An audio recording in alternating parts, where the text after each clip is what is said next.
Замд дайгдсан охин. Дэрэм ачаагаа ачиж хоноод өглөө гарахын өмнө хашир жолоочийн сурсан зангаар тос, шатхуун, татлаг, дугуй гэд юм бүхнээ нямбаалан шалгаж дуусаад бүхээг рүүгээ тонгоон замын хүнс пүүгээ тэргүүтнээ эвцүүлж зогсдол ард талд нь "Ахаа, сайн байна уу?" гэх эмэгтэй хүний дуунаар эргэж харвал 20 лав хүрээгүй байлтай болцгор шар охин зогсож байлаа. Дэрэм хажуудах модон хайрцаг руу нь хяламхийн харснаа төгшөөж байгаагаа үл нуу ханга дуухан хариу мэдлээд хийж байсан юмаа үргэлжлүүлв. Нөгөө охин "Ахаа, таныг архангаа явах юм гэж сонслоо. Та намайг аваад явахгүй юу? Энэ хайрцагнаас өөр ачаа байраа байхгүй. Сургууль тараад гэртээ харах гэж унаа ирж яваа энэ л дээ" гэж учирлалаа. Дэрэм "Би гарахтаа хүн авна гэд хэлчихсэн. Ер нь зам зур айл хунраар орох ажилтай. Ийм яаруу гэрээ сансан хүний аяар явж чадахгүй" гэхин тэр. Ачаа хүнд замд шавар шалбааг ихтэй гэж бас л шалтгаглав. Уг нь тэр ганцаар гарах гэж байгаа бөгөөд хүн дайгдахаас тэр шахтаал тэр ингэж хэлсэн байгаа юм. Юмаа янзалж дуусаад явах гэтэл нөгөө охин гуйгаад өөр салахгүй янзтай. Дэрэм дургүйч гэсэн бас өрөвдөж авч явахаар боллоо. Охины нэрийг цэцгэлэн гих агаад нүдээр олзломгүй сүрхий яриа хөөрөөтэй амцартуу бололтой. Танилцсан гутал нүүр хагарч дэрмээс зам зур элдв зүйл асууж өөрөө амандаа орсноор шулганан ярьж явах нь ч бас зугаатай аятайхан санагдаж эхэллээ. Гэвч түүнийг дэрэм эр хүний хувьд шохоорхох сэтгэл төрсөнгүй. Дэрмийн хамгийн бага дүүн яг л энэ насных болохоор тэрэл сэтгэхгүйгээрээ ахархуу байдлаар харилцаж явлаа. Дэрэм одоо 37 настай. 10 гаруй жил жолоо мушигхад авгаа хүүхний адал явдалтай учирч тохиолдож байсан нь цөөнгүйч эм сүвтэй болгоныг элдүүрийг хангахын төлөө хамгаа хайрлахгүй зүтгэгчдийн тоонд орхооргүй хидээд хинтээ гэдгээ мэддэг хашир анчны нэг. Бүрий болох үед тэд нэг намагтай хүндийн ихэнд хүрч зогслоо. Бороо элбэгтэй ийм цагт шүн байтугай өдөр туулахад бэрх учир дэрэм эндээ хоноглохоор шийдлээ. Энэ тухайга цэцэглэнд хэлбэл дурамчхан шинжтэй үг яриан татвараад эхлэв. Тэр хоёр хүнсээ задлан цай хоол хийж идэж уугаад унтахаар болоход дэрэм цэцэглэнг бүхээгэнд багтахаараа яаж игээд өглөө болгоё гэж хэлсэнд харин цэцэглэн өөрөөс нь их л болгоомжилж байгаа бололтой. "Дулаахан сайхан байна. Би гадаа ачаан дээр чинь унтъя. Надад хучлах дэвсгэр хийх юм байгаа" гэд юм авч твшин дээр гарав. Дэрэм түүнд шүн бороо орж магадгүй гэж анхааруулсан боловч цэцгэлэн шийдвэрээ өөрчилсөнгүй. Дэрэм өөрөө ч дээрээ гарч унтдаг байж үү гэж бодсноо. За зам дайгдсан аль хүний аяыг тааруулж тух алдаж байх уу гэсэн гэдэн санаанд дийлж төдөлгүй өдрийнхөө алжааландаа автан нойрны ертөнцид шилжлээ. Шүн дундын үед ямар нэгэн чимээнээр сэрж гэрэл асаавал гадаа бороо шаагаж шалб норчсон цэцэглэн бүхээгний цонхыг балбаж зогсно. Тэрхэн зур дэрэм цэцэглэнг орой өөрөөс нь болгоомжлоод байсныг санан бас л хүүхэмсүү гэж бодсноо хаалгаа тайлаад зориуд царай өгөлгүй. "Би хэлээгүй юу? Бороо орно" гэж дүү охин нойтон хувцснуудаа бүгдийг нь тайлж наанаа тавиад өвөрт оруулаар. "Ах нь чамааг яавал гэж. Тэгэхгүй бол наад хувцснууд чинь хамаг юм норгочихно" гэлээ. Цэцэглэн хэсэг тэнэгэлцснээ их даарсан байртай хувцаа тайчин бүхээгт орж ирэхэд дэрэм "Наад хөхөвч агтавчаа ч гэсэн тайл. Чи чинь бүр хуурай юмгүй болоо шүү дээ" гэхэд цэцэглэн "Тэгвэл та гэрлээ унтраал та" гэлээ. Гэрэл унтрангууд цэцэглэн эхээс төрсэн биеийнх нь эмзэг хэсгийг халахж байсан тэр ёс төдий хувцснуудаа тайчин өвөртөн шурган орлоо. Түүний бие хүйтэн, нойтон бас даарснаасаа дагжин чичирч байх нь тэр. Давчуухан санал дээр зассан орон дотроо цэцэглэн багтаах гэж түүнийг цээж рүүгээ шахаж тэвэрлээ.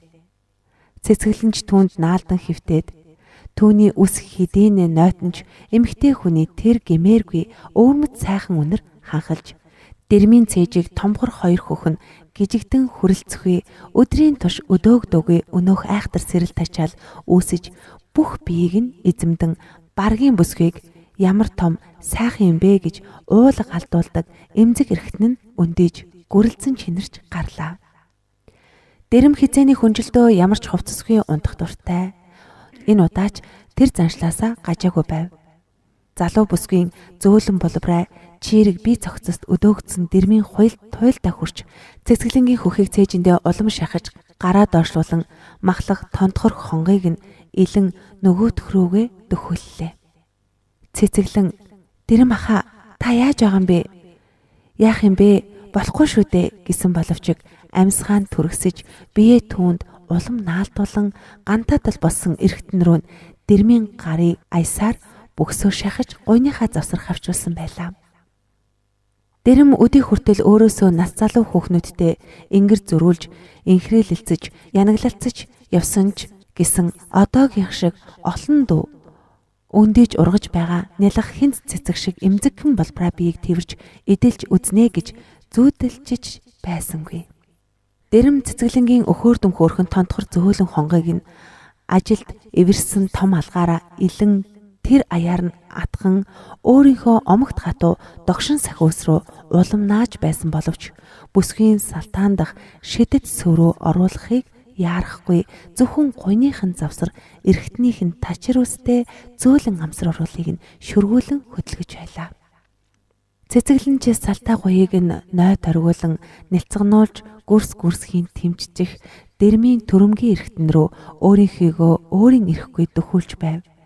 Цэцгэлэнгийн уруулыг дэрэм шимэн үнсгэд цэцгэлэн чухмал инхийг л хүлээж байсан мэт харилцан шимэлцэж бие барьсан байдал нь огтоос алга болж янцаглан янаглалцаж эхлэв.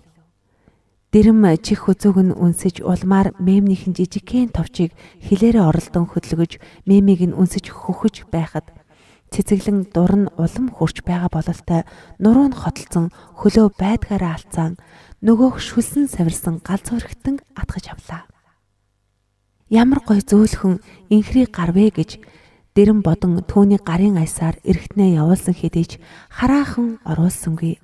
Хэдийгээр тэр урд өмнө нь чухам ингэж байсан гэж чадхааргүйгээр дур сэрлэн дээд цэгтээ хүрсэн хэдий ч өөрийгөө хязгаарлаж цэцэг цэврүү шиг залуухан бүсгийг тийм гихэн аргагүй болтол нь уул борооны ертөнцид тийм удирдан тисч чадахгүй болох тэр мөчийг нь туршлага заан хүлээж чадаж байлаа.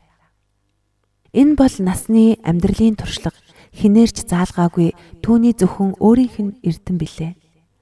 Харин цэцгэлэнд эр хүнтэй эвцэлтэн цэнгэх энэ нандин чухаг ажил урд нь танил болсон хэдий ч эм хүний илэв жилбийг эрдэм ухаанд нэвтрээгүй өөрийнхөөрөө л мэдрэмжээрээ л зөнгөөрөө л аялаж байгаа нь дэрэмд харин ч аятай санагдаж түүнийг бүрэн эзэмшиж идэх хүслийг нь улам бадрааж байв.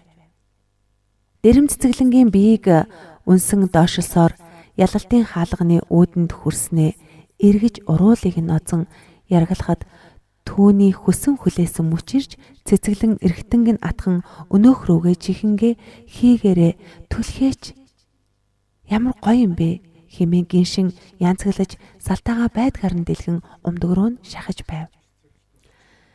Дэрэмч одоо бүхэл хүлээлт төвчээрээ зад татан азрагных шиг зандгар толгойлсон агсан эргэтнээ цэцгэлэнгийн чирэг бариу сүв рүү углаж угт нь тулахаар оцгонон оволцон хөдөлж хөдлөх болгондоо лавлуулан өглөж байлаа. Энэ үедээ ч гэсэн дэрэм өөрийнхөө хууль хөөрлийг зөндөнд тавилгүй цэцгэлэн аль болох олон ханхыг хичээн түүний эвхрэн чичирхийлэх дураа тавихыг мэдрэх болгондоо нас тогтсон эдэр эрийн ёсоор өөртөө ханамж авч дахиад өнөөх багтаж ядсан аврах хэрэгслээрээ зугуухан бүлж хөдөлгөөнөө үе үе өөрчлөн дурыг нь дахин өдөөн хөөрөгдөж чадаж байлаа. Цэцгэлэн дэрмийн тэрхүү хур мэдлэгийн үр шимийг хүртэж байгаагаа үл ойлгон зөвхөн л бүхсэн биерүүн бүглэж таглан холхиж буй эр бэлгийн шуналд бүрэн автаж үйл борооны ертөнцид мансууран өмбөж байгаа нь тэр одоо өөрийгөө ухаархаа нэгэнт болж хамаг ухаан биеийг нь залуу халуун насны бадрангуу тачаалын бурхан эзэмджээ. Ингэснээр дэрмийн өнөөх харамлаад байсан халуун хайлмаг ориглон гарах цаг болж өөрийн эрэхгүй арийнхаа хоёр бүндгэрийг амсарт нь тулгаж цэцэглэнгийнх рүү эрэхтнээ шахан хэдэн цагийн турш бидэн зангиран хөвчрөөд байсан бүх зүйл хөхөлцөн эвцэлдсэн хоёр эрэхтнээр дамжин бүсгүй бид юйлэгдлээ. Залуу бүсгийн үтрээний ёроол руу эр бэлэг эрэхтнээ гүрэлзэх болгонд сар хийн асгарах тэр халуун шингэн энэ шөнийн үргэлжилсэн их цэнгэл дур хүсэл тачаал мансуурал согтуурлын тайлал байлаа. Одоо тэдний хин хэнийх нь бие сулран тайвширчээ. Дэрэм түүний дээрээс өндих гэтэл цэцэглэн жаахан байг л дээ. Таних яасан гоё юм бэ хэмээн цээжийг нь тэрэн уруулыг нь хүч муутай хөхөн үнсэж сүлдсэн гараараа бүксийг нь илж байв. Дэрэм цэцэглэнг тэрсэн чигээрээ хөлбөрөн түүнийг дээрээ гаргав. Цэцэглэнч бүх биеэс сул тавин түүний цээжин дээр дэрлэн хэвтлээ. Гэхдээ алгуурхан ухрах түүний эргэтэн гаргах дургүй байлаа. Гэвч нэгэнт хэрэгэ бүтээсэн тэрээр амсарлуу нь гулган түүнийг даган цэцэглэнгийн эргэтнээс тэр хоёрын нийлэн үерэлсэн өтгөн цайвар шингэн дэрмийн хушгыг нь даган урсаж байна. Тэр хоёр хөлсөндөө шингэндээ норж эр эм хүний аль аль нь үл ялгарах хурд содон үнэр бүхээг дүүрэн ханхалж эхэллээ. Цэцэглэн тантай байх яасан гоё юм бэ? Би энэ шүн шиг сайхан байж үзээгүй юм шиг байна. Таны энэ гэд эргэтнийг нь атхан нөгөөх рүүгээ буцаан шахаж ямар ч том юм дээ. Дотор нь байлгаад л баймаар би орой таныг яах бол гэж бодож айж цэрвэж байсан. Одоо бол өглөө битгий болоосой л гэж бодож байна. Ямар хурдан юм бэ? Үүр цаачгаж гэв. Дэрэм үндэж харвал үнэхээр үүр манхайтал цайж байлаа. Цэцэглэнг түүний өвөрт хөөж оруулсан гимт бороо хэдийн зогссон бололтой. Юунаас ч юм ганц нэг тусал бүхээгний төмөр дээр тог хийж тогшхон тэр. Дэрэм цэцэглэнг тэрэн хонг нурууг нь илэн инхрилж байснаа. За, хоёулаа босож эртхэн газар дөххүү дээ гэв. Хурамстын хураар дэлхий дэвтэж хонсон тэр шөнө өнгөрдгөөрөө өнгөрч хорвоогийн шинэ өдөр айсвэ. Хүмүүн тавилан болоод учрал гэдэг сонин юм да.